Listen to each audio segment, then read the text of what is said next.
现在还能给你特别鲜艳的颜色放在一台轿车身上的，确实不太多了。比方说小米苏7的那个海湾蓝，再比如像蔚来 ET5 用的那个叫落日黄，对吧？那接下来就是这个了，新纪元 ES 2025款用到的这个大红色。我们知道很多车都有自己的红色专属，比如像法拉利，再比如像马自达的那个混动红等等哈。那这次呢，新纪元 ES 可能是会把这个红色作为自己的一个专属的颜色了哈。我们看这个颜色呢，是由全球顶尖的供应商 PPG 它专属来调教的一个车漆，超高的饱和色度，色域最高做到了14，这个是很高的一个数字哈，它甚至已经是超越了绝大多数的红色了。那不管是亮度还是光滑度都做得非常细腻，而且你发现这台车上居然是没有那些细细的金属碎片的，这个金属漆里的金属呢是定向整齐排列的，所以你看不到明显的金属丝。2年的使用，它依然可以保证新车一样的光泽。我们所在的这个地方后面的那些房子都是奇瑞的核心的研发中心，所以呢，要在这里拍一台车，那是要院长帮我们做清场处理的。而接下来我们要看到这一块场地，我们刚才开车的那块场地就是奇瑞的龙山多功能试验场。这个场地里面平时也会有很多的这些大家说的谍照车，就贴着伪装的车在这做测试的。所以呢，在这里拍车我们要稍微快一点，好吧？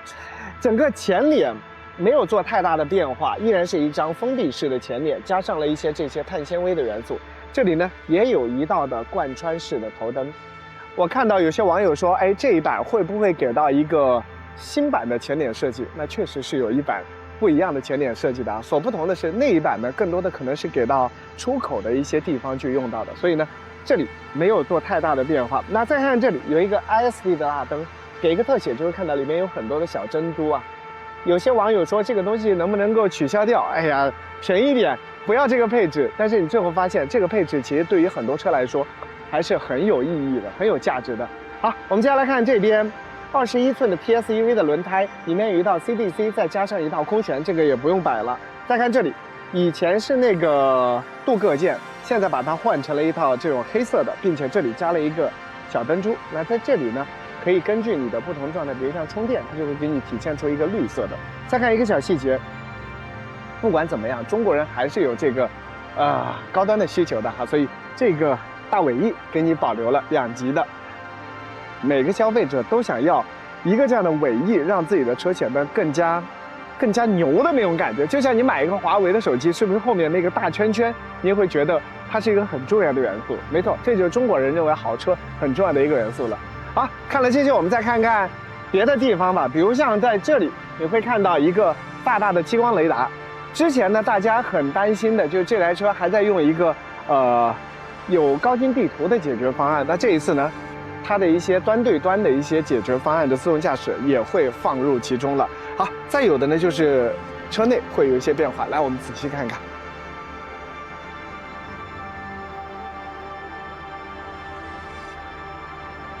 像这种雷总在苏7上反复强调的一个防晒顶，这个也有，主打一个听劝嘛。你再看这里，以前是只有这边有无线充的，现在呢这边也给你加了一个，既然网友需要嘛，那就加上有50瓦的快充。再看看这块屏上没有太大的变化啊。核心的一点呢，就是这台车把一套端到端的智驾给你加上了，我也不知道它到底有没有刷上系统啊。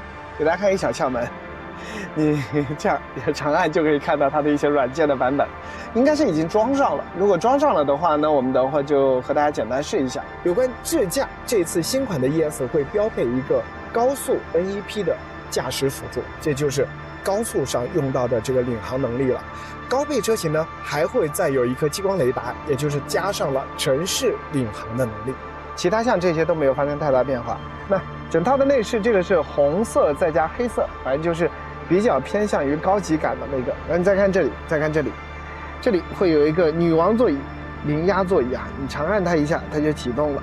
这个时候呢，最往后，然后呢往上抬，你再看我腿部，这时候一个腿托就翘起来了，而且往下伸，伸到一定的长度以后，它还会往后倒，特别适合什么呢？特别适合我一个人在车上独自享受一会儿。来，我们把车门关上，大家看一下全貌吧。简单来说，这台车呢，我觉得就一台高级感、舒适感都有的一台车。这次加上了红色，也给大家一些更加科技和运动的色彩了。